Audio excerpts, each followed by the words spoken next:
Well, we are tracking the auto sales numbers for April 21, and when you're talking about April 2021, this particular month has been marked by several disruptions, several localized lockdowns.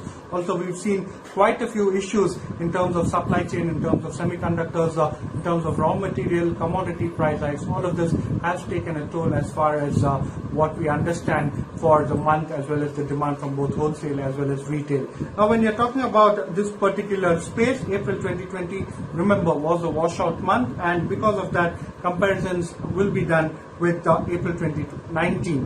When you're talking about this particular month, most of the automakers also have mentioned that they would be looking at localized shutdowns as far as production is concerned. Some of the companies have used their plants to go ahead and produce oxygen. Some of them have shut down for maintenance purposes because of the fact that localized lockdowns have created immense disruption within the entire space.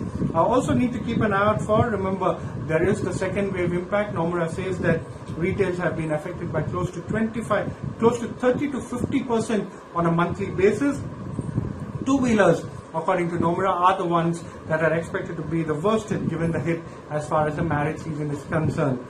Two-wheeler inventory levels are expected to be on the higher side, 30 to 60 days as far as the dealer end is concerned, quite high due to the multiple disruptions being seen over here. Hero, remember, had gone ahead and paused production in the last week of April. PVs, however, are expected to remain quite resilient, inventory levels below average. PV new bookings, however, is expected to take a hit, and it will be interesting to see how exactly passenger vehicle trends do shape up. CVs, the commercial vehicle side, is expected to be the least impacted overall, but supply side constraints will continue to take a hit. Also, remember, raw material costs have gone up, inflation is a worry, and price hikes taken across by the company needs to be seen whether it is being digested by the end masses. Tractor demand is expected to remain relatively better due to good Rabi harvest as well as better rural demand. Overall, when you're looking at the numbers, Maruti expected to come up with sales figures of close to 1.6 lakh units, down 4%, close to 4% on a month-on-month basis. M&M Auto Space expected to see a decline of close to 18%, while the farm sector expected to see a decline of close to 8%. Escorts expected to come up with numbers of close to 11,000 units, a downtick of close to 11% on a month-on-month basis. Tata Motors passenger vehicle and the CV space expected to see declines of 12% and 31% on a month-on-month basis, respectively. Eicher CV expected to see a downtick of around 27% on a month-on-month basis. Ashok Leyland, again, close to 11,000 units is what the poll is looking at. Close to 36% downtick on a month-on-month basis.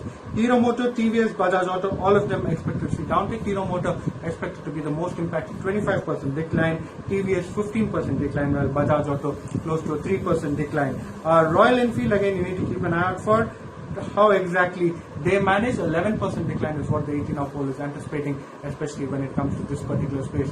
Overall, expected to be a weak month. Management commentary would be very important to keep an eye out and to keep focus on, given the fact that there are so many disruptions taking place across the entire space.